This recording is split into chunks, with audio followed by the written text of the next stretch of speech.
नमस्कार दोस्तों, point two point YouTube channel पर आप सभी का स्वागत है। तो दोस्तों, हम कर रहे हैं समसामयिकी घटना चक्र का चित्रात्मक प्रस्तुति जीएस दृष्टि में आधुनिक भारत का इतिहास। और आज हम पढ़ेंगे भारत में क्रांतिकारी आंदोलन। चलिए तो शुरू करते हैं आज की वीडियो। भारत में क्रांतिकारी आंदोलन। भारत में क्रांतिकारी आंदोलन, चलिए देखते हैं विभिन्न क्रांतिकारी गतिविधियां। सबसे पहले देखते हैं अभिनव भारत। 1899 ईस्वी में स्थापित मित्र मेला, संस्थापक वीडी सावरकर। अभिनव भारत क्या था? 1899 ईस्वी में स्थापित मित्र मेला, जिसका संस्थापक वीडी सावरकर थे, मित्र मेला के संस्थापक वीडी सावरकर थे, का ही परिवर्तित रूप। तो अभिनव भारत क्या था? मित्र मेले का परिवर्तित रूप था अभिनव भारत। और अभिनव मित्र मेला की स्थापना किसने की थी? वीडी सावरकर ने की थी। कब? 1899 ईस्वी में। 1904 में गुप्त सभा का रूप राष्ट्रीय स्वयंसेवक संघ।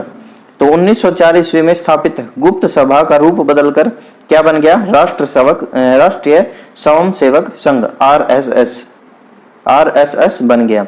कब? 27 सितंबर 1925। आरएसएस कब बना? 27 सितंबर 1925। और इसकी स्थापना किसने की थी? केशव बलिराम हेडगेवार ने। केशव बलिराम हेडगेवार ने की आरएसएस की स्थापना। कब? 27 सितंबर 1925। और ये पहले क्या था? आरएसएस बनने से पहले ये सभा क्या थी? गुप्त सभा थी। 1904 में स्थापित गुप्त सभा का रूप बदलकर आरएसएस बनाया गया 27 सितंबर 1925 को। किसके द्वारा? संस्थापक केशव बलिराम हेडगेवार के द्वारा। और इसका मुख्यालय कहाँ हुआ? नागपुर, महाराष्ट्र में। आरएसएस की स्थापना नागपुर, महाराष्ट्र में हुई थी 27 सितंबर 1925। चलिए, जतींद्रनाथ मुखर्जी बंगाल के क्रांतिकारी थे। कौन? जतींद्रनाथ मुखर्जी बंगाल के एक क्रांतिकारी थे। संबंधित संगठन कौन कौन से थे? युगांतर, अनुशीलन समिति और गदर पार्टी। इन सब से संबंधित थे कौन? जतींद्र मुखर्जी। ये बंगाल के क्रांतिकारी थे और इनका संबंध किन किन संगठनों से था? युगांतर से, अनुशीलन समिति से और गदर पार्टी से। और इनका अन्य नाम क्या था? बाघा जतीन नाम था किसका? जतींद्रनाथ मुखर्जी का। ये नाम तो जरूर सुना होगा आपने, बाघा जतीन, बहुत प्रसिद्ध नाम था ये। और इनका संबंध था युगांतर से, अनुशीलन समिति से और गदर पार्टी से। चलिए, हिंदुस्तान रिपब्लिकन एसोसिएशन स्थापना अक्टूबर 1924 में। हिंदुस्तान रिपब्लिकन एसोसिएशन की स्थापना 1924 ईस्वी में। कहां पर? कानपुर में। संस्थापक सचिंद्र सान्याल। हिंदुस्तान रिपब्लिकन एसोसिएशन के संस्थापक सचिंद्र सान्याल। कब? अक्टूबर 1924 में। और कहां पर? कानपुर में। अध्यक्ष सचिंद्र सान्याल थे इसके, हिंदुस्तान रिपब्लिकन एसोसिएशन के। राम प्रसाद बिस्मिल, जोगेश चंद्र चटर्जी और चंद्रशेखर आजाद इसके अन्य सदस्य थे। तो हिंदुस्तान रिपब्लिकन एसोसिएशन की स्थापना अक्टूबर 1924 ईस्वी में। कहां पर? कानपुर में। और इसके संस्थापक कौन थे? सचिंद्र सान्याल, ये अध्यक्ष भी थे। और इसके अन्य सदस्य राम प्रसाद बिस्मिल, जोगेश चंद्र चटर्जी तथा चंद्रशेखर आजाद। चलिए, काकोरी कांड। इसका कांड का अब यूपी में नाम बदल दिया काकोरी कांड का। काकोरी कांड नहीं कहते, अब इसका नाम बदल गया संशोधन के द्वारा। इसको अब कहते हैं काकोरी ट्रेन षड्यंत्र। काकोरी ट्रेन षड्यंत्र कहते हैं अब। 9 अगस्त 1925 काकोरी ट्रेन षड्यंत्र 9 अगस्त 1925। स्थान काकोरी में। 8 down Saharanpur Lucknow passenger train में सरकारी खजाना लूटा। तो काकोरी ट्रेन षड्यंत्र क्या था? 9 अगस्त 1925 को काकोरी में 8 down Saharanpur Lucknow passenger train में सरकारी खजाना लूटा था काकोरी ट्रेन षड्यंत्र में। इसमें 29 क्रांतिकारियों को गिरफ्तार किया गया था। चंद्रशेखर अंग्रेजों के हाथ नहीं लगे थे। चंद्रशेखर आजाद अंग्रेजों के हाथ नहीं लगे थे। ठीक है। और जो क्रांतिकारी पकड़े गए थे उनको और उनका फांसी स्थल, उनको कहां कहां पर फांसी दी गई थी वो देखते हैं। राम प्रसाद बिस्मिल को गोरखपुर में फांसी दी गई, अशफाक उल्लाह खां को फैजाबाद में फांसी दी गई, रोशन लाल को इलाहाबाद में फांसी दी गई और राजेंद्र लाहिड़ी को गोंडा में फांसी दी गई तथा चंद्रशेखर आजाद अंग्रेजों के हाथ नहीं लगे थे। तो ये प्रमुख इसमें क्रांतिकारी शामिल थे काकोरी ट्रेन षड्यंत्र में। कौन कौन? चंद्रशेखर आजाद, राम प्रसाद बिस्मिल, अशफाक उल्लाह खां, रोशन लाल और राजेंद्र लाहिड़ी। इनमें चंद्रशेखर आजाद अंग्रेजों के हाथ नहीं लगे। राम प्रसाद बिस्मिल को फांसी गोरखपुर में दी गई, अशफाक उल्लाह खां को फैजाबाद में, रोशन लाल को इलाहाबाद में तथा राजेंद्र लाहिड़ी को गोंडा में फांसी दी गई। चलिए, Hindustan socialist Republican association, Hindustan socialist Republican association, इसकी स्थापना 1928 ईस्वी में कहां पर? दिल्ली में। और स्थापना किसने की थी? चंद्रशेखर आजाद के नेतृत्व में। हिंदुस्तान सोशलिस्ट रिपब्लिकन एसोसिएशन की स्थापना चंद्रशेखर आजाद के नेतृत्व में 1928 ईस्वी में दिल्ली में की गई। चलिए, अब देखते हैं भगत सिंह के बारे में।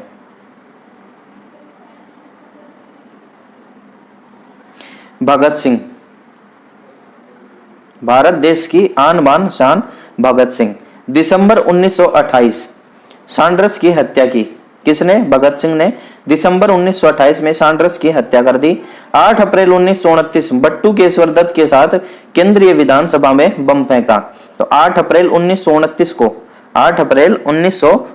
को बट्टू केशवर दत्त के साथ केंद्रीय विधानसभा में बम फेंका। बाद में लाहौर षड्यंत्र कांड के अंतर्गत मुकदमा चला। बाद में लाहौर षड्यंत्र कांड के अंतर्गत मुकदमा चला और 23 मार्च 1931 को फांसी दे दी गई। 23 मार्च 1931 को फांसी दे दी गई। ये फांसी किसकी कमी से दी गई? गांधी की कमी से। अगर गांधी चाहता तो इनको फांसी नहीं होती। 23 मार्च 1931 को फांसी दी गई। किसको? भगत सिंह को। अंतिम संस्कार भगत सिंह का फिरोजपुर जिले में सतलुज नदी के तट पर, फिरोजपुर जिले में सतलुज नदी के तट पर अंतिम संस्कार किया गया भगत सिंह का। इंकलाब जिंदाबाद पहली बार नारे के रूप में प्रयोग करता। तो सबसे पहले इंकलाब जिंदाबाद का नारे के रूप में प्रयोग किसने किया था? भगत सिंह ने किया था। इंकलाब जिंदाबाद का नारे के रूप में पहली बार प्रयोग भगत सिंह ने किया था। तो सैंडर्स की हत्या भगत सिंह ने दिसंबर 1928 और विधानसभा में बम फेंका बट्टू केशवर दत्त के साथ 8 अप्रैल 1929। लाहौर षड्यंत्र कांड के अंतर्गत मुकदमा चला। 23 मार्च 1931 फांसी। अंतिम संस्कार फिरोजपुर के सतलुज नदी के तट पर। और इनकलाब जिंदाबाद पहली बार नारे के रूप में प्रयोग करता। चलिए, परीक्षा उपयोगी दृष्टि, चलिए देखते हैं। इंडियन रिपब्लिकन आर्मी की स्थापना, इंडियन रिपब्लिकन आर्मी की स्थापना सूर्य सेन ने की। इंडियन रिपब्लिकन आर्मी की स्थापना सूर्य सेन ने। जेल में राजनीतिक बंदी का दर्जा प्राप्त करने के लिए भूख हड़ताल 64 दिन तक की थी। किसने? जतिन दास ने। जेल में राजनीतिक बंदी का दर्जा प्राप्त करने के लिए 64 दिन तक भूख हड़ताल किसने की थी? 64 दिन भूख हड़ताल जतिन दास ने की थी। 64 दिन। अपनी पुस्तक वंदे मातरम में निष्क्रिय विरोध के सिद्धांत का प्रतिपादन किया था अरविंद घोष ने। अपनी पुस्तक वंदे मातरम में निष्क्रिय विरोध के सिद्धांत का प्रतिपादन किसने किया था? अरविंद घोष ने। तो अगर पूछे कि निष्क्रिय विरोध के सिद्धांत का प्रतिपादन किसने किया था? अरविंद घोष ने। किस बुक में? वंदे मातरम। और वंदे मातरम पुस्तक किसकी? अरविंद घोष की। चलिए,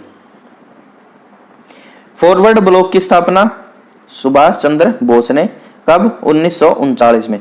फॉरवर्ड ब्लॉक की स्थापना सुभाष चंद्र बोस 1939। दिसंबर 1931 में एक जिलाधिकारी को गोली मारने वाली बंगाल की 2 स्कूली छात्राओं का नाम था शांति घोष और सुनीति चौधरी। दिसंबर 1931 में एक जिलाधिकारी को गोली मारने वाली बंगाल की 2 स्कूली छात्राओं का नाम क्या था? शांति घोष तथा सुनीति चौधरी। ध्यान रखिएगा ये नाम, शांति घोष तथा सुनीति चौधरी। चलिए, भारत के बाहर क्रांतिकारी गतिविधियां, भारत के बाहर क्रांतिकारी गतिविधियां।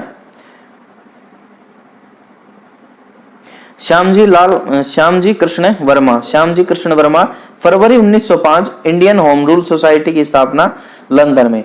तो श्यामजी लाल वर्मा ने फरवरी 1905 में इंडियन होम रूल सोसाइटी की स्थापना की, कहां पर? लंदन में। फरवरी 1905 में इंडियन होम रूल सोसाइटी की स्थापना लंदन में किसने की? श्यामजी कृष्ण वर्मा ने। द इंडियन सोशियोलॉजिस्ट पत्र का प्रकाशन किया। द इंडियन सोशियोलॉजिस्ट पत्र का प्रकाशन इंडिया हाउस की आधारशिला सोसाइटी के द्वारा। ये सब काम किसने किए? द इंडियन सोशियोलॉजिस्ट पत्र का प्रकाशन श्यामजी कृष्ण वर्मा ने। इंडिया हाउस की आधारशिला किसने रखी? श्यामजी कृष्ण वर्मा ने। और ये सोसाइटी के द्वारा रखी गई थी, कौन सी? इंडियन होम रूल सोसाइटी के द्वारा इंडिया हाउस की आधारशिला। चलिए, गदर पार्टी 21 अप्रैल 1913 गदर पार्टी की स्थापना की गई। पराधीन, इसका उद्देश्य क्या था? पराधीन भारत को अंग्रेजों से स्वतंत्र करवाना। पराधीन भारत को अंग्रेजों से स्वतंत्र करवाना गदर पार्टी का प्रमुख उद्देश्य था। 21 अप्रैल 1913 को गदर पार्टी की स्थापना हुई, कहां पर? सैन फ्रांसिस्को, अमेरिका में। सैन फ्रांसिस्को, अमेरिका में हुई। और इसके संस्थापक कौन थे? लाला हरदयाल। लाला हरदयाल गदर पार्टी के संस्थापक थे, लाला हरदयाल। और कौन थे इसमें? बाघा जतिन या जतिंद्रनाथ मुखर्जी इसमें संस्थापक सदस्यों में थे। ये याद रखिएगा, ध्यान जरूर कि लाला हरदयाल गदर पार्टी संस्थापक, 21 अप्रैल 1913 सैन फ्रांसिस्को, अमेरिका में स्थापना हुई। चलिए नेक्स्ट देखते हैं।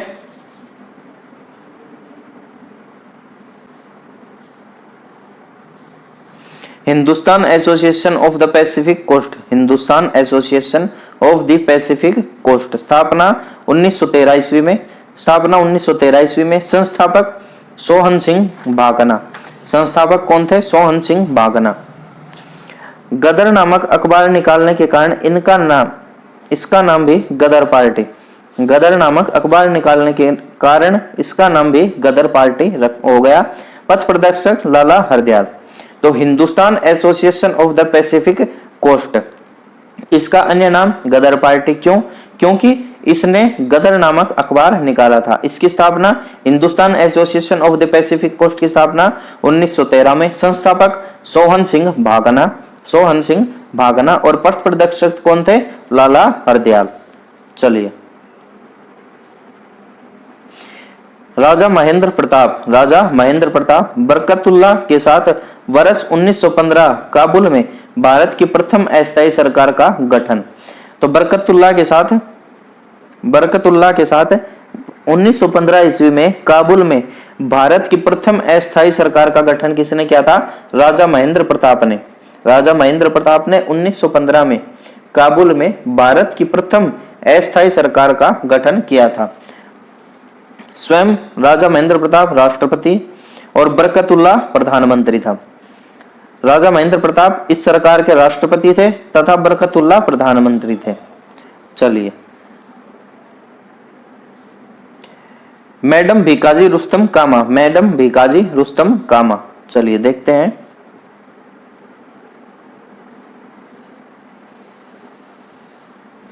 जन्म 24 सितंबर 1861। मैडम भीकाजी रुस्तम कामा का जन्म 24 सितंबर 1861। इनके पिता का नाम सोराबजी फ्रामजी पटेल। मैडम भीकाजी रुस्तम कामा के पिता का नाम सोराबजी फ्रामजी पटेल। पति Rustam A R Cama. Rustam A R Cama पति। निजी सचिव दादा भाई नौरोजी। दादा भाई नौरोजी निजी सचिव थे। स्टुगार्ट जर्मनी में प्रथम भारतीय झंडे को फहराया। ये याद रखिएगा, बहुत ही ज्यादा इंपॉर्टेंट क्वेश्चन है।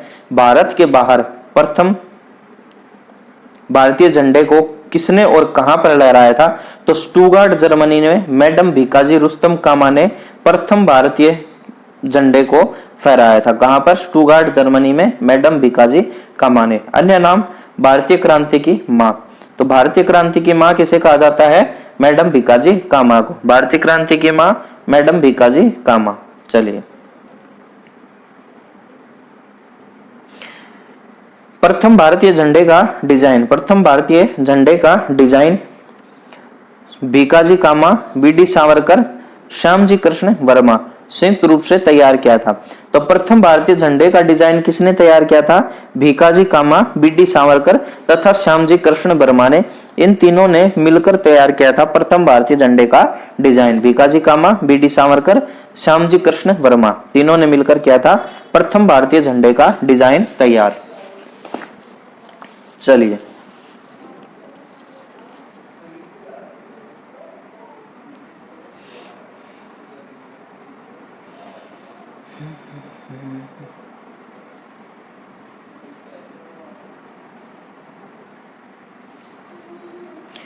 कामागाटा मारू।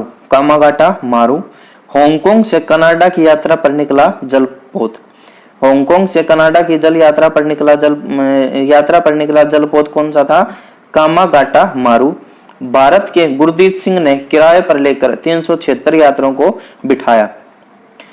तो भारत के गुरदीप सिंह ने किराए पर लेकर 376 यात्रियों को बैठाया था। किसमें? कामागाटा मारू में। क्या था ये?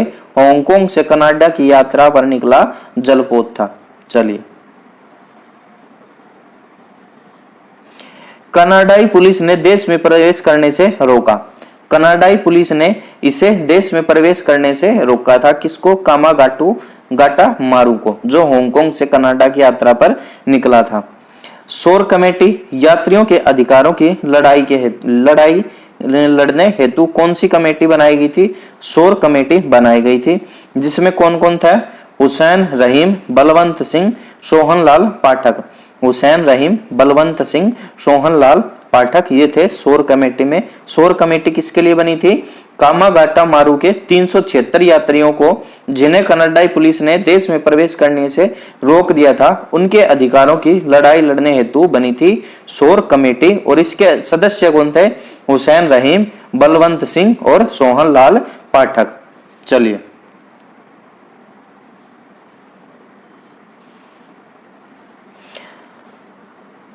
भगवान सिंह, बरकतुल्ला, रामचंद्र तथा सोहन सिंह। अमेरिका में रह रहे ये लोग ने यात्रियों के समर्थन में आंदोलन चलाया। तो अमेरिका में भगवान सिंह, बरकतुल्ला, रामचंद्र और सोहन सिंह ने अमेरिका में रहते हुए यात्रियों के समर्थन में आंदोलन चलाया था। किन किन यात्रियों के संबंध में? जो कामागाटा मारू, जो जलपोत था, जो हांगकांग से कनाडा की यात्रा पर निकला था, जिसमें भारत के गुरदीप सिंह ने किराए पर लेकर 376 यात्रियों को बिठाया था, और कनाडाई पुलिस ने इस कामागाटा मारू जलपोत को या इन यात्रियों को देश में प्रवेश करने से रोक दिया था। तो उनके लिए आंदोलन चलाया। एक कमेटी बनी थी शोर कमेटी, जिसमें कौन कौन थे? हुसैन रहीम, बलवंत सिंह और सोहनलाल पाठक। तथा दूसरा, अमेरिका में रह रहे भगवान सिंह, बरकतुल्ला, रामचंद्र और सोहन सिंह ने भी यात्रियों के समर्थन में आंदोलन चलाया था। चलिए, रास बिहारी बोस। रास बिहारी बोस, ये ध्यान रखिएगा, रास बिहारी बोस और रास बिहारी घोष अलग अलग हैं। रास बिहारी घोष मुख्यतः कहां सुनने को आता है? 1907 का अधिवेशन, जिसमें कांग्रेस बट गई थी दो भागों में, गरम दल और नरम दल। उस अधिवेशन की अध्यक्षता की थी रास बिहारी घोष ने, और ये है रास बिहारी बोस। चलिए, जापान में रह रहे भारतीय अप्रवासी। जापान में रह रहे भारतीय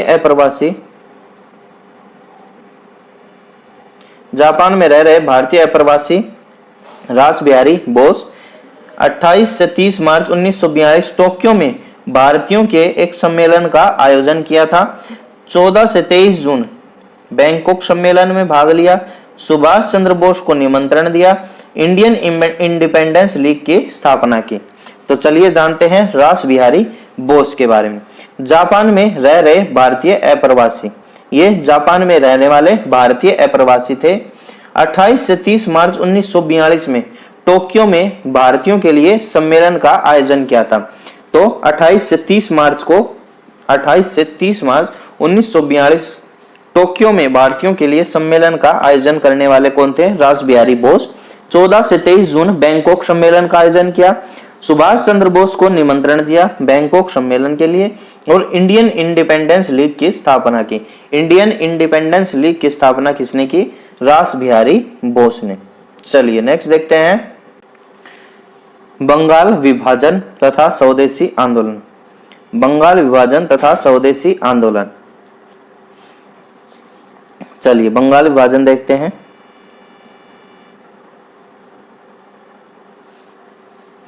बंगाल विभाजन कब हुआ? 1905 में।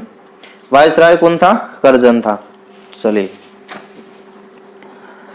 निर्णय की घोषणा 20 जुलाई 1905। बंगाल विभाजन के निर्णय की घोषणा कब की गई? 20 जुलाई 1905 को।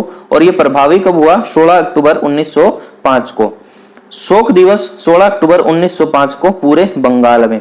इसके विरोध में शोक दिवस मनाया गया 16 अक्टूबर 1905 को पूरे बंगाल में। राखी दिवस रविंद्रनाथ टैगोर के सुझाव पर। इसी दिन राखी दिवस बनाया गया रविंद्रनाथ टैगोर के सुझाव पर। कब? 16 अक्टूबर 1905 में। अगर पूछे कि 1905 में राखी दिवस कब मनाया गया था तो 16 अक्टूबर को बनाया गया था। प्रावधान, बंगाल का विभाजन दो भागों में किया गया, पूर्वी बंगाल तथा पश्चिमी बंगाल। पूर्वी बंगाल तथा पश्चिमी बंगाल। बंगाल विभाजन का प्रावधान, पश्चिमी बंगाल में कौन कौन से क्षेत्र थे? पश्चिम बंगाल में कौन कौन से क्षेत्र थे? पश्चिम बंगाल, उड़ीसा और बिहार। पश्चिम बंगाल, उड़ीसा तथा बिहार ये पश्चिम बंगाल का क्षेत्र था। तथा पूर्वी बंगाल में किस किस को रखा गया? पूर्वी बंगाल, असम तथा असम नया प्रांत। और इसका मुख्यालय कहाँ रखा गया? पूर्वी बंगाल का ढाका में। ढाका जो आज बांग्लादेश की राजधानी है ढाका, उसे पूर्वी बंगाल का मुख्यालय रखा गया। तो पूर्वी बंगाल में कौन कौन से क्षेत्र रखा गया? पूर्वी बंगाल, असम तथा नया प्रांत। चलिए स्वदेशी आंदोलन। स्वदेशी आंदोलन घोषणा 7 अगस्त 1905 को। स्वदेशी आंदोलन की घोषणा 7 अगस्त 1905 को की गई। ऐतिहासिक बैठक स्थान कलकत्ता का टाउन हॉल। तो ऐतिहासिक बैठक कहाँ की गई? कलकत्ता के टाउन हॉल में। ऐतिहासिक बहिष्कार प्रस्ताव पारित किया गया। तो ऐतिहासिक बहिष्कार पारित किया गया, प्रस्ताव पारित किया गया कि बहिष्कार करना है अंग्रेजी चीजों का। कृष्ण कुमार मित्र, ब्रिटिश माल के बहिष्कार का सुझाव सर्वप्रथम। तो ब्रिटिश माल के बहिष्कार का सुझाव सर्वप्रथम किसने दिया था? कृष्ण कुमार मित्र ने। ऐसे क्वेश्चन बहुत पूछ लेता है कि इस चीज का सर्वप्रथम प्रयोग किसने किया? तो ब्रिटिश माल के बहिष्कार का सुझाव सर्वप्रथम किसने दिया था? कृष्ण कुमार मित्र ने दिया था। चलिए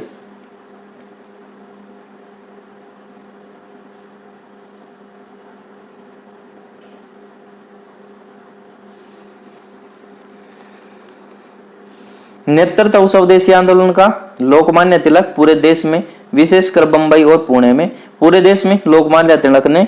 अजीत सिंह, लाला लाजपत राय पंजाब तथा उत्तर प्रदेश में। पंजाब तथा उत्तर प्रदेश में किसने किया नेतृत्व? अजीत सिंह तथा लाला लाजपत राय ने। दिल्ली में सैयद हैदर रजा ने। दिल्ली में सैयद हैदर रजा ने। चिदम्बरम पिल्लई ने मद्रास प्रेसिडेंसी में। चिदम्बरम पिल्लई ने मद्रास प्रेसिडेंसी में नेतृत्व किया किसका? स्वदेशी आंदोलन का। स्वदेशी आंदोलन की घोषणा 7 अगस्त 1905 में। इसके लिए ऐतिहासिक बैठक कलकत्ता का टाउन हॉल। ऐतिहासिक बहिष्कार प्रस्ताव पारित किया गया। कृष्ण कुमार मित्र ने ब्रिटिश माल के बहिष्कार का सुझाव सर्वप्रथम दिया। और नेतृत्व लोकमान्य तिलक ने पूरे देश में, विशेषकर बंबई और पुणे में। अजीत सिंह तथा लाला लाजपत राय ने पंजाब तथा उत्तर प्रदेश से। सैयद हैदर रजा ने दिल्ली से। और चिदम्बरम पिल्लई ने मद्रास प्रेसिडेंसी ने। और स्वदेशी आंदोलन हुआ किसके लिए था? ये हुआ था बंगाल विभाजन के विरोध में। इसके निर्णय की घोषणा के बाद ही हुआ था। बंगाल विभाजन करने से पहले तथा उसकी घोषणा के बाद हुआ था स्वदेशी आंदोलन, ताकि बंगाल विभाजन को सरकार रोक दे।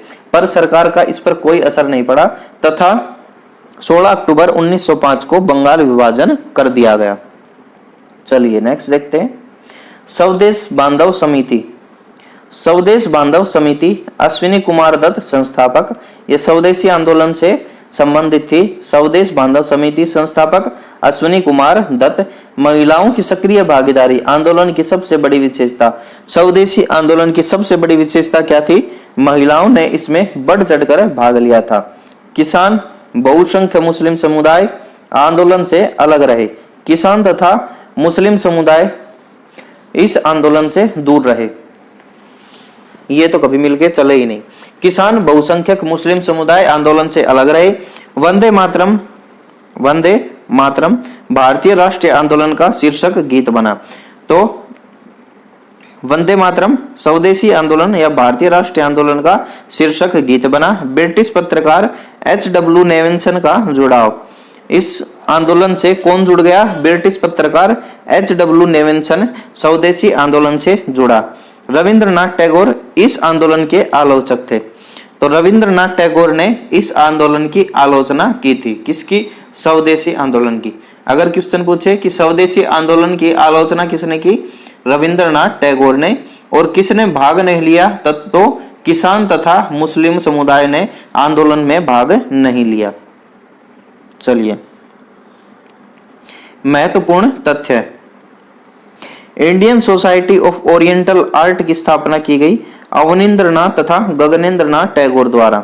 Indian society of oriental art, Indian society of oriental art की स्थापना की गई अवनींद्रनाथ एवं गगनेंद्रनाथ टैगोर के द्वारा। बंगाल विभाजन को रद्द घोषित किया गया 12 दिसंबर 1911 जॉर्ज पंचम के द्वारा। तो बंगाल विभाजन को रद्द कब किया गया? 12 दिसंबर 1911 जॉर्ज पंचम के द्वारा। याद रखिएगा ये दोनों डेट। बंगाल विभाजन लागू घोषणा कब की गई? 20 जुलाई 1905 में, तथा प्रभावी रूप से लागू कब हुआ? 16 अक्टूबर 1905 को, तथा उसको रद्द कब किया गया बंगाल विभाजन को? 12 दिसंबर 1911 जॉर्ज पंचम के द्वारा दिल्ली दरबार में। बंगाल विभाजन की योजना में महत्वपूर्ण भूमिका रही एंड्रयूज हेंडरसन लीथ फ्रेजर की। बंगाल विभाजन की योजना में महत्वपूर्ण भूमिका किसकी थी? एंड्रयूज हेंडरसन लीथ फ्रेजर की। एंड्रयूज हेंडरसन लीथ फ्रेजर की मुख्य भूमिका थी किसमें? बंगाल विभाजन की योजना में। चलिए, पूर्व एवं पाश्चात्य सभ्यता के मध्य एक बेहतर समन्वय संबंध के समर्थक था रविंद्रनाथ टैगोर। पूर्वी सभ्यता तथा पश्चिमी सभ्यता के मध्य एक बेहतर समन्वय संबंध का समर्थक कौन था? रविंद्रनाथ टैगोर। स्वदेशी आंदोलन के प्रारंभ होने का तात्कालिक कारण था बंगाल का विभाजन। स्वदेशी आंदोलन के प्रारंभ होने का तात्कालिक कारण बंगाल का विभाजन था। कलकत्ता की जगह दिल्ली को भारत की राजधानी बनाए जाने की घोषणा हुई दिल्ली दरबार में 1911। तो कलकत्ता की जगह दिल्ली को भारत की राजधानी बनाए जाने की घोषणा हुई थी 1911 दिल्ली दरबार में। और दिल्ली स्थानांतरित कब हुई राजधानी? 1912 में। अगर घोषणा की पूछे तो 1911 दिल्ली दरबार में घोषणा हुई थी कलकत्ता की जगह दिल्ली को राजधानी बनाने की। और स्थानांतरित कब हुई राजधानी कलकत्ता से दिल्ली? 1912 ईस्वी में। ये दोनों ध्यान रखिएगा, इनमें कंफ्यूजन रहता है बहुत। चलिए नेक्स्ट देखते हैं।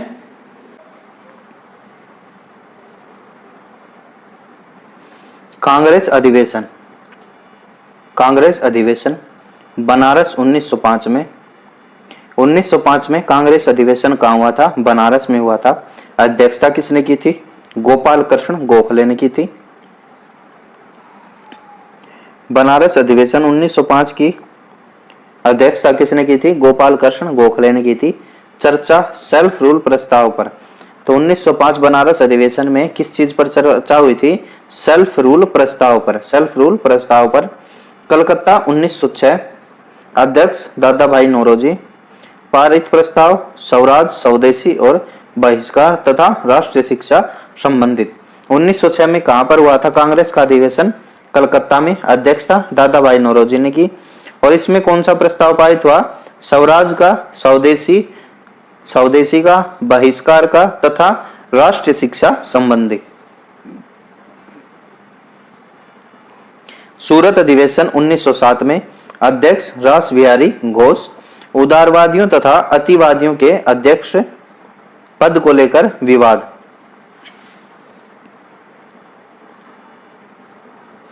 सूरत अधिवेशन 1907, अध्यक्षता रास बिहारी घोष।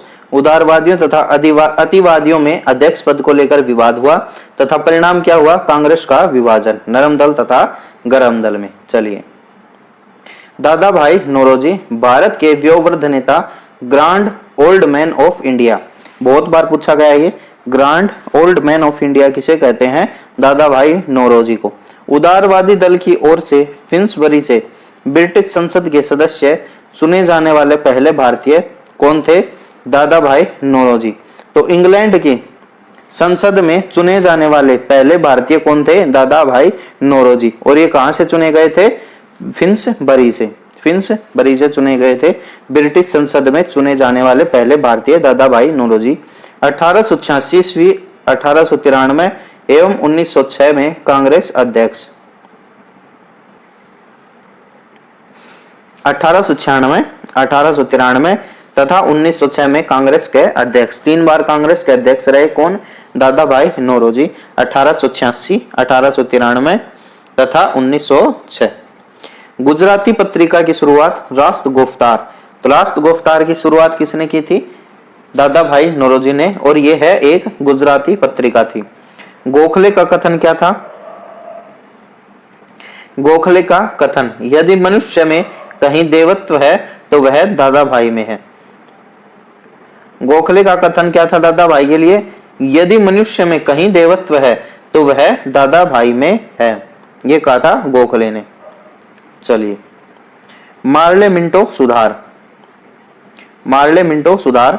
मिंटो भारत का वायसराय था जब ये मार्ले मिंटो सुधार आए। तो जॉन मार्ले भारत सचिव। जब ये जैसे सुधार दे रखे हैं, ये इनमें 2 नाम होते हैं। एक होता है भारत का वायसराय का नाम और दूसरा होता है भारत के सचिव का नाम। तो मार्ले मिंटो में, मिंटो तो कौन था? भारत का वायसराय था। और मार्ले कौन था? भारत सचिव था, जो कहां पर रहता था? ब्रिटिश संसद में बैठता था और भारत का प्रतिनिधित्व करता था। और ये कौन होता था? अंग्रेज होता था। भारत सचिव अंग्रेज होता था जो ब्रिटिश संसद में भारत का प्रतिनिधित्व करता था। भारतीय परिषद अधिनियम 1909। भारतीय परिषद अधिनियम 1909 ब्रिटिश संसद द्वारा पारित संवैधानिक सुधार। ब्रिटिश संसद द्वारा पारित संवैधानिक सुधार था भारतीय परिषद अधिनियम 1909। अन्य नाम क्या था? मार्ले मिंटो सुधार। इसका सांप्रदायिक प्रतिनिधित्व प्रणाली के तहत मुसलमानों के लिए पृथक निर्वाचन मंडल की व्यवस्था। सबसे बड़ा दोष, यहीं से पाकिस्तान का जन्म हो गया था। यहीं से पाकिस्तान का या मुसलमानों के लिए अलग देश का जन्म हो गया था। चलिए, गांधी का कथन क्या था? मार्ले मिंटो सुधार ने हमारा सर्वनाश कर दिया। गांधी का कथन था मार्ले मिंटो सुधार ने हमारा सर्वनाश कर दिया। चलिए,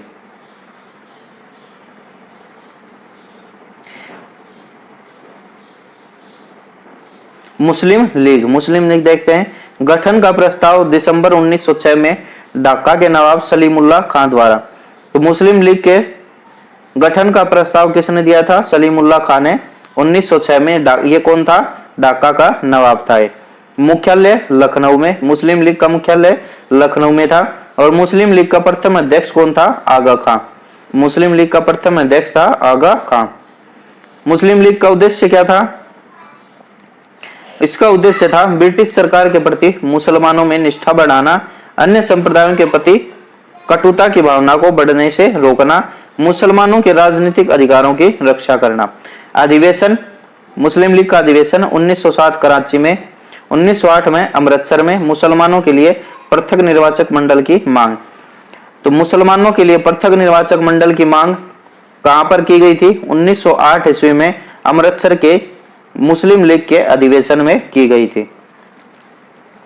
और 1909 ईस्वी में मार्ले मिंटो सुधार ने, जो मार्ले मिंटो सुधार आया था, उसने इसको पूर्ण कर दिया, पृथक निर्वाचक मंडल की मांग को। चलिए, कांग्रेस का लखनऊ अधिवेशन 1916। कांग्रेस लखनऊ अधिवेशन 1916। अध्यक्ष अंबिकाचरण मजूमदार। अध्यक्ष अंबिकाचरण मजूमदार। उग्रवादियों का कांग्रेस में पुनर्प्रवेश। उग्रवादियों का कांग्रेस में पुनर्प्रवेश। यहां पर लखनऊ अधिवेशन 1916 में गरम दल तथा नरम दल फिर से एक हो गए थे, कांग्रेस में मिल गए थे। कांग्रेस और मुस्लिम लीग के मध्य समझौता हुआ दिसंबर 1916। दिसंबर 1916 लखनऊ, कांग्रेस लीग मुस्लिम लीग एक ही समय अधिवेशन। दिसंबर 1916 में लखनऊ में कांग्रेस का भी तथा मुस्लिम लीग का भी एक ही समय अधिवेशन हुआ। लखनऊ समझौता क्या था? कांग्रेस तथा मुस्लिम लीग के मध्य। अन्य नाम क्या था इसका? कांग्रेस लीग योजना। तो लखनऊ समझौते का अन्य नाम क्या रखा गया? जो कांग्रेस तथा मुस्लिम लीग के मध्य था, इसका अन्य नाम कांग्रेस लीग योजना रखा गया। चलिए, अतिवादियों एवं उदारवादियों के पुनर्मिलन की प्रक्रिया में महत्वपूर्ण भूमिका थी एनी बेसेंट और तिलक की। अतिवादियों तथा उदारवादियों के पुनर्मिलन की प्रक्रिया में महत्वपूर्ण भूमिका किसकी थी? एनी बेसेंट तथा तिलक की। तो गरम दल और नरम दल को मिलाने में महत्वपूर्ण भूमिका किसने निभाई थी? एनी बेसेंट तथा तिलक ने निभाई थी। कांग्रेस लीग समझौते के मुख्य शिल्पी थे जिन्ना और तिलक। कांग्रेस लीग समझौता कौन सा था? ये लखनऊ समझौता, जिसमें कांग्रेस तथा मुस्लिम लीग के मध्य हुआ था। इसके मुख्य शिल्पीकार कौन थे? कांग्रेस लीग समझौते के। यह समझौता किसने करवाया था? जिन्ना और तिलक ने करवाया था। और कल शायद मैंने ये बोला था कि प्रथम महिला अध्यक्ष कांग्रेस की एनी बेसेंट 1916 में थी, तो उसके लिए सॉरी, वो 1916 में नहीं 1917 में थी। 1917 में थी। तो चलिए नेक्स्ट देखते हैं।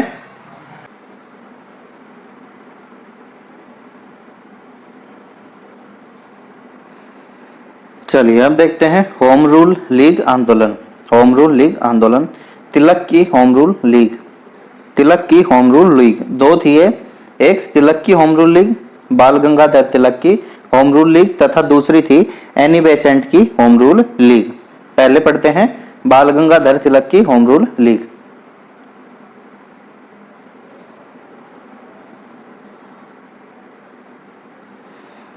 स्थापना अप्रैल 1916 में। बाल गंगाधर तिलक ने होम रूल लीग की स्थापना 1916 में। प्रचार का माध्यम मराठा और केसरी। प्रचार का माध्यम मराठा और केसरी। ये क्या थे मराठा और केसरी? ये पत्रिकाएं थी, मराठा और केसरी। मराठा किसमें थी?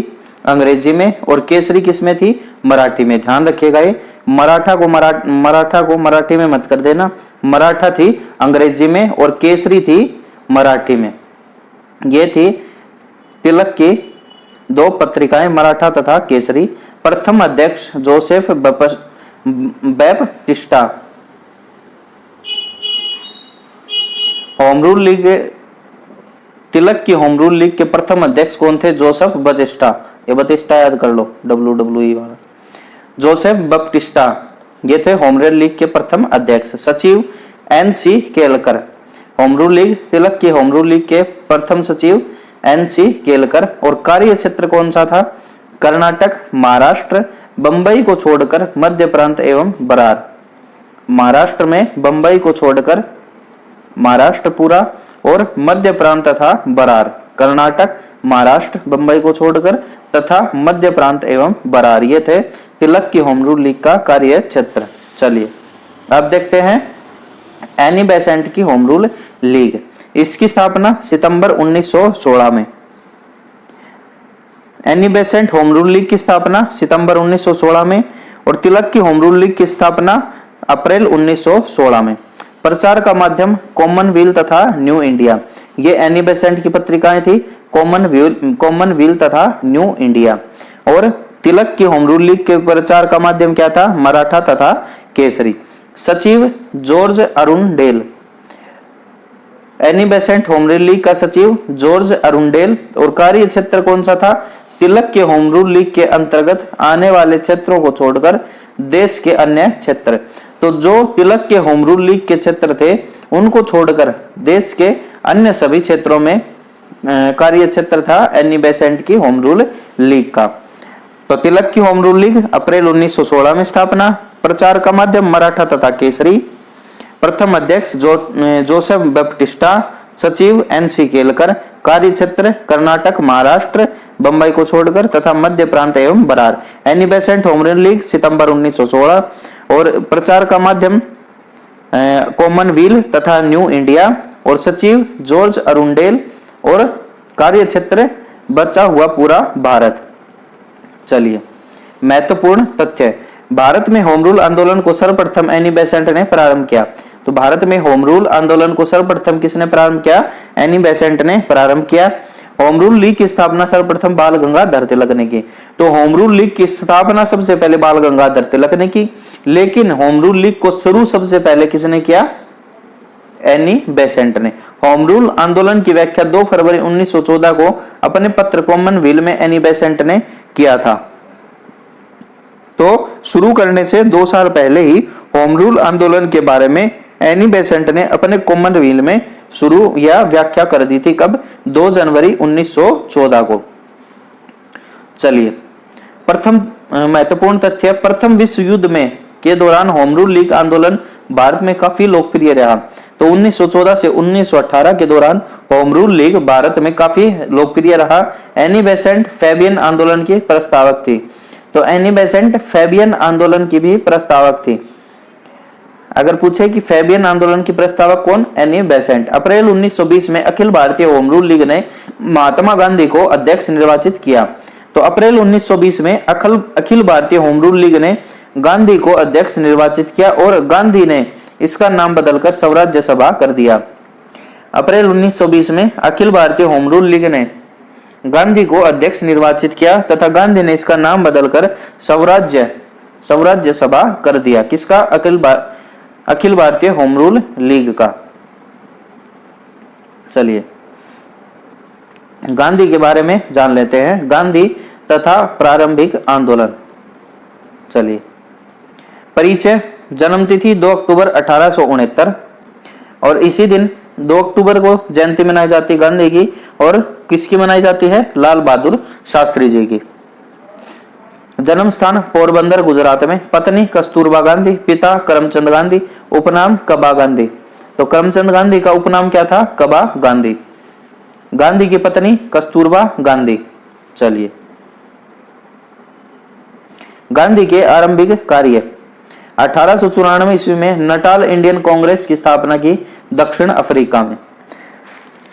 तो नटाल इंडियन कांग्रेस की स्थापना कहां पर की थी गांधी ने? 1894 में दक्षिण अफ्रीका में की थी।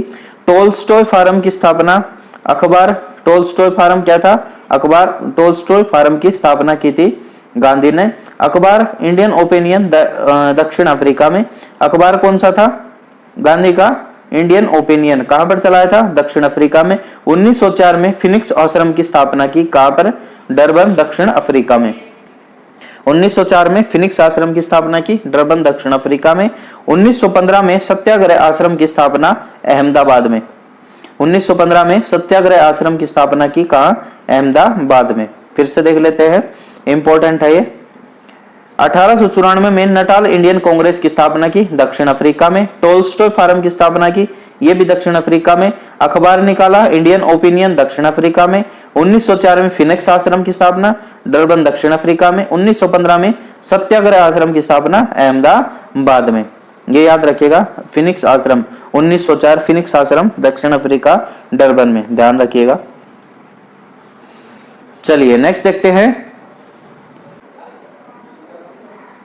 गांधी के सिद्धांत। दार्शनिक अराजकतावादी, राम राज्य के युगल सिद्धांत, सत्य और अहिंसा, समाजवाद का अर्थ सर्वोदय, समाजवाद का अर्थ सर्वोदय, सत्याग्रह रणनीति, सर्वाधिक प्रभावी अस्त्र, उपवास, सर्वाधिक प्रभावी अस्त्र बताया उपवास को या अग्निबाण, अंतिम अस्त्र बताया हड़ताल को। तो आप कमेंट बॉक्स में जरूर मुझे बताएं कि क्या उपवास और हड़तालों से ही देश को आजादी मिल गई थी? मुझे ये जरूर बताएं कमेंट बॉक्स में, क्या उपवास करने से और हड़ताल करने से ही देश को आजादी मिल गई थी क्या? सत्याग्रही का उद्देश्य क्या था?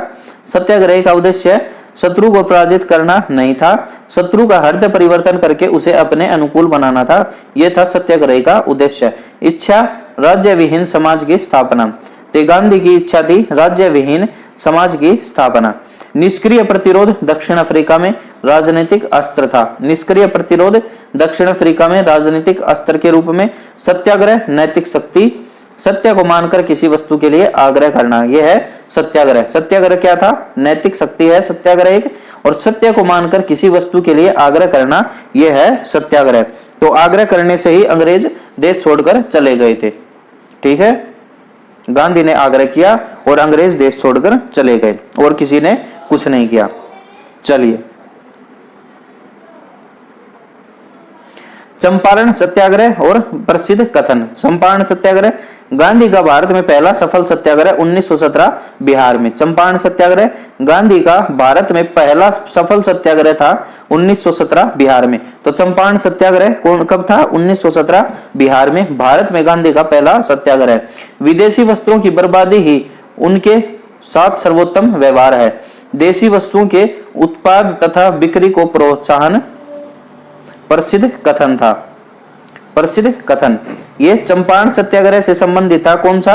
विदेशी वस्त्रों की बर्बादी ही उनके साथ सर्वोत्तम व्यवहार है। देशी वस्तुओं के उत्पादन तथा बिक्री को प्रोत्साहन देना चाहिए।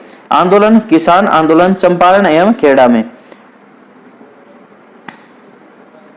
दूसरा आंदोलन किसान आंदोलन, किसान आंदोलन चंपारण एवं खेड़ा में। औद्योगिक मजदूरों का आंदोलन अहमदाबाद में। इसके लिए कथन क्या था गांधी का? हरिजन सेवा मेरा जीवन विश्वास है, इसलिए इसके बिना मैं क्षण भी जिंदा नहीं रह सकता। चलिए एक बार फिर देख लेते हैं। प्रथम सत्याग्रह भारत में कौन सा था गांधी का? 1917 बिहार में चंपारण सत्याग्रह था भारत में पहला गांधी का। और दूसरा किसान आंदोलन चंपारण एवं खेड़ा। औद्योगिक मजदूरों का आंदोलन था अहमदाबाद में। चंपारण एवं खेड़ा दोनों ही अहमदाबाद में थे, और ये 1918 में थे।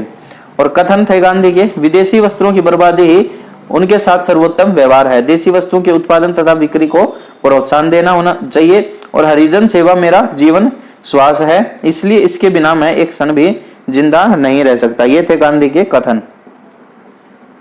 चलिए, गांधी के प्रेरणा स्रोत जॉन रस्किन से। सर्वोदय की अवधारणा के प्रतिपादन की प्रेरणा। सर्वोदय के अवधारणा की प्रतिपादन की प्रेरणा गांधी ने कहां से ली थी? जॉन रस्किन से। थोरो से क्या लिया? सविनय अवज्ञा और करबंदी की प्रेरणा। तो सविनय अवज्ञा तथा करबंदी की प्रेरणा कहां से ली? थोरो से। और रस्किन से और क्या लिया? शारीरिक परिश्रम का आदर करना। रस्किन से और क्या लिया? शारीरिक परिश्रम का आदर करना। और टोल्स्टॉय से अहिंसक असहयोग का आधार है।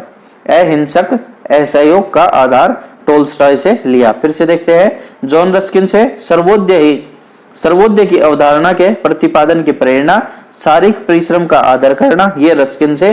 थोरो से सविनय अवज्ञा और करबंदी की प्रेरणा, सविनय अवज्ञा और करबंदी की प्रेरणा थोरो से ली। और टोल्स्टॉय से अहिंसक असहयोग का आधार, ये लिया टोल्स्टॉय से। चलिए,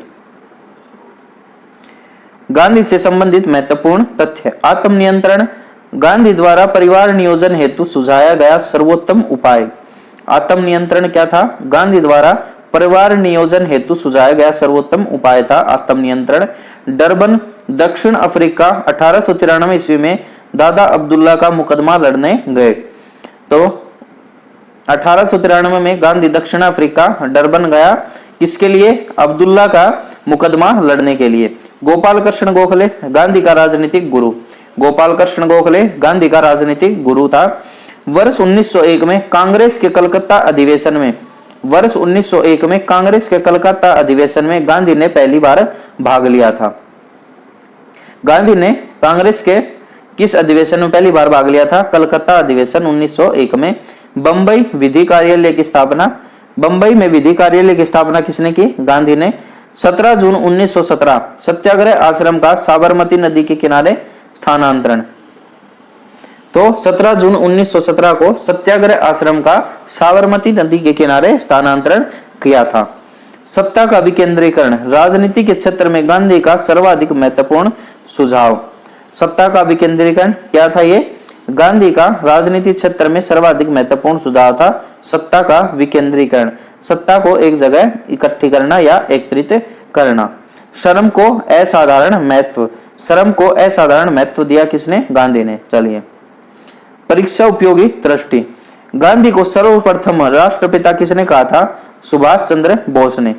गांधी को सर्वप्रथम राष्ट्रपिता किसने कहा? सुभाष चंद्र बोस ने। नोआखाली काल में गांधी का सचिव कौन था? प्यारे लाल। नोआखाली काल में गांधी के सचिव थे कौन? प्यारे लाल। भारत के प्रति ब्रिटिश सरकार की नीति के विरोध में राय बहादुर की उपाधि का त्याग किया? जमनालाल बजाज ने। भारत के प्रति ब्रिटिश सरकार की नीति के विरोध में राय बहादुर की उपाधि का त्याग किसने किया? जमनालाल बजाज ने। राय बहादुर की उपाधि का त्याग किसने किया? जमनालाल बजाज ने किया। चंपारण सत्याग्रह के दौरान गांधी को महात्मा की उपाधि रविंद्रनाथ टैगोर ने।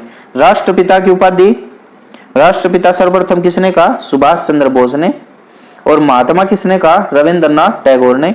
गांधी सेवा संघ का संस्थापक जमनालाल बजाज। गांधी सेवा संघ का संस्थापक जमनालाल बजाज। गांधी ने कांग्रेस से इस्तीफा दिया 1934 में। गांधी ने कांग्रेस से इस्तीफा कब दिया? 1934 में। फिर भी इसका हस्तक्षेप था कांग्रेस में। जब 1939 में इसकी वजह से ही सुभाष चंद्र बोस को कांग्रेस से इस्तीफा देना पड़ा था, तथा गांधी की वजह से ही उनको, सुभाष चंद्र बोस को सभी पदों से हटा दिया गया था। सभी पदों से हटा दिया गया था सुभाष चंद्र बोस को। गांधी की मृत्यु 30 जनवरी 1948 को। गांधी की मृत्यु 30 जनवरी 1948 को किसने की? नाथूराम गोडसे। गांधी की मृत्यु 30 जनवरी 1948 को गांधी को गोली मारकर नाथूराम गोडसे ने। चलिए नेक्स्ट देखते हैं।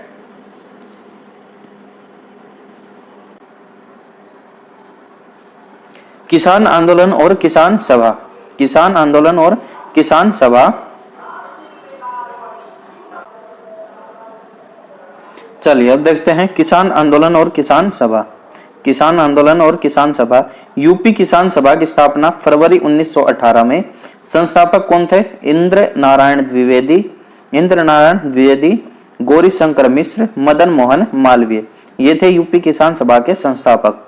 चलिए, सहजानंद सरस्वती संस्थापक। बिहार प्रांतीय किसान सभा के संस्थापक कौन थे? सहजानंद सरस्वती। वास्तविक लक्ष्य क्या था इसका? जमींदारी प्रथा का उन्मूलन। वास्तविक लक्ष्य जमींदारी प्रथा का उन्मूलन। कृषि सुधार कार्यक्रम, कृषकों को मालिकाना अधिकार दिलाना। कृषि सुधार कार्यक्रम, कृषकों को मालिकाना अधिकार दिलाना। अन्य नाम किसान प्राण। किसके अन्य नाम? सहजानंद सरस्वती का अन्य नाम किसान प्राण रखा गया। किस लिए? किसानों के प्रति इनकी समर्पित सेवाओं के कारण। किसानों के प्रति इनकी समर्पित सेवाओं के कारण इन्हें किसान प्राण कहा गया। चलिए,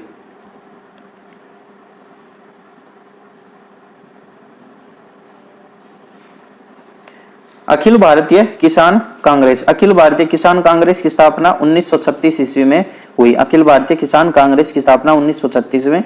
अध्यक्ष, प्रथम स्तर के अध्यक्ष स्वामी सहजानंद। प्रथम सत्र के अध्यक्ष कौन थे? स्वामी सहजानंद थे। और अखिल भारतीय किसान कांग्रेस स्थापना स्थान कहां पर स्थापना हुई? लखनऊ में। नाम परिवर्तन अखिल भारतीय किसान सभा। नाम बदलकर क्या किया गया? अखिल भारतीय किसान सभा नाम कर दिया गया। महासचिव प्रथम सत्र के एन.जी. रंगा। प्रथम सत्र के महासचिव कौन थे? एन.जी. रंगा। दूसरा सत्र फैजपुर, अध्यक्षता किसने की? एन.जी. रंगा ने। प्रथम स्तर के तो महासचिव थे कौन? एन.जी. रंगा। और दूसरे स्तर की अध्यक्षता की थी एन.जी. रंगा ने। किसकी? अखिल भारतीय किसान सभा की। कहां पर हुआ था दूसरा स्तर? फैजपुर में। स्थापना कब हुई थी अखिल भारतीय किसान सभा की? 1936 में। चलिए,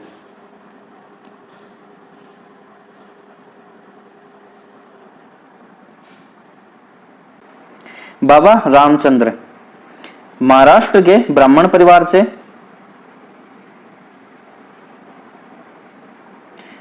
बाबा रामचंद्र महाराष्ट्र के ब्राह्मण परिवार से थे। संगठन की अद्भुत क्षमता थी इनमें संगठन की अद्भुत क्षमता थी। अवध के किसानों को संगठित किया था। अवध के किसानों को संगठित किया था किसने? बाबा रामचंद्र ने। इनके प्रयासों से वर्ष 1920 में प्रतापगढ़ में अवध किसान सभा की गठन हुआ। तो अवध किसान सभा का गठन कब हुआ? 1920 में। कहां पर? प्रतापगढ़ में। और किसके प्रयासों से? बाबा रामचंद्र के प्रयासों से। बाबा रामचंद्र कहां से थे?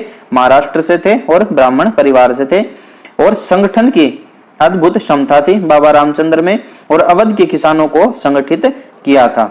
चलिए महत्वपूर्ण तथ्य, 1928 में बारदोली कृषक आंदोलन का नेतृत्व वल्लभ भाई पटेल ने किया था। 1928 बारदोली कृषक आंदोलन कब हुआ था? 1928 में, ध्यान रखिएगा, बारदोली कृषक आंदोलन 1928 में और नेतृत्व सरदार वल्लभ भाई पटेल ने। बारदोली आंदोलन में सफलता के कारण पटेल को सरदार की उपाधि प्रदान की गई। किसने की दी थी उपाधि? बारदोली की महिलाओं ने। बहुत बार पूछा गया ये क्वेश्चन कि वल्लभ भाई पटेल को सरदार की उपाधि किसने दी थी? तो ये दी थी बारदोली की महिलाओं ने। और बारदोली कृषक आंदोलन हुआ था 1928 ईस्वी में और बारदोली आंदोलन की सफलता के कारण ही वल्लभ भाई पटेल को बारदोली की महिलाओं ने सरदार की उपाधि दी थी। सितंबर 1946 में बंगाल की प्रांतीय किसान सभा द्वारा प्रारंभ किया गया आंदोलन था तिभागा आंदोलन। तिभागा आंदोलन क्या था? 1946 में, सितंबर 1946 में बंगाल की प्रांतीय किसान सभा द्वारा प्रारंभ किया आंदोलन था कौन सा? तिभागा आंदोलन। बंगाल के तिभागा किसान आंदोलन की मांग क्या थी? बंगाल के तिभागा किसान आंदोलन की मांग क्या थी?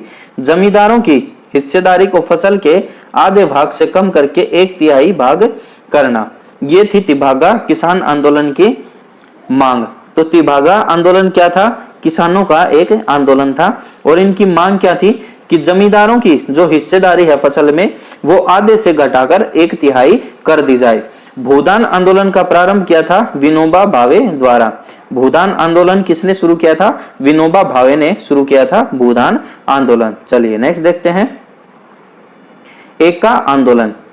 एका आंदोलन नेतृत्व पिछड़ी जाति के मदारी पासी द्वारा। तो एका आंदोलन का नेतृत्व किसने किया था? पिछड़ी जाति के मदारी पासी द्वारा नेतृत्व किया गया था एका आंदोलन का। मुख्य शिकायत जमींदारों द्वारा लगान में बढ़ोतरी। तो एका आंदोलन क्यों हुआ था? इसका मुख्य कारण था कि जमींदारों द्वारा लगान में बढ़ोतरी कर दी गई थी। चलिए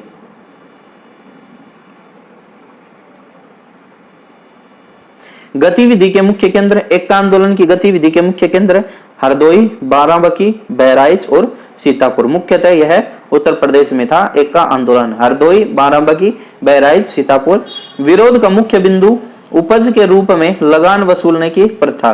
तो उपज के रूप में लगान वसूलने की प्रथा, 50% से अधिक लगान वसूली, ये थे विरोध के मुख्य बिंदु। क्या क्या? उपज के रूप में लगान वसूलने की प्रथा तथा 50% से अधिक लगान वसूली, ये थे एका आंदोलन के बारे में थोड़ी जानकारी। तो आज यहीं तक रखते हैं, कल मिलेंगे नेक्स्ट वीडियो में। कल हम पढ़ेंगे ट्रेड यूनियन एवं साम्यवादी दल, जलियांवाला बाग हत्याकांड, रोलेट एक्ट आदि आदि, इनके बारे में हम कल पढ़ेंगे। तो दोस्तों अगर वीडियो आपको पसंद आती है तो वीडियो को लाइक करें, शेयर करें और अपने दोस्तों तक पहुंचाएं तथा खुद भी सब्सक्राइब करें और चैनल को दूसरों से भी सब्सक्राइब करवाएं ताकि वीडियो आप तक टाइम टू टाइम पहुंचती रहे और ऐसी जानकारी आपको मिलती रहे जो आपके लिए, आपके किसी भी एग्जाम के लिए बहुत ही महत्वपूर्ण है। अगर आप ये वीडियो अच्छे तरह से देख लेंगे, ये पूरी सीरीज अच्छे से देख लेंगे तो आपकी 70 से 80% हिस्ट्री पूरी हो जाएगी। आपको कहीं और से पढ़ने की जरूरत नहीं पड़ेगी अगर आप ये अच्छे से देख लेते हैं तो चलिए कल मिलेंगे नेक्स्ट वीडियो में। तब तक के लिए स्वस्थ रहिए, मस्त रहिए और पढ़ते रहिए। अपने माता पिता तथा गुरुजनों का सम्मान कीजिए। धन्यवाद।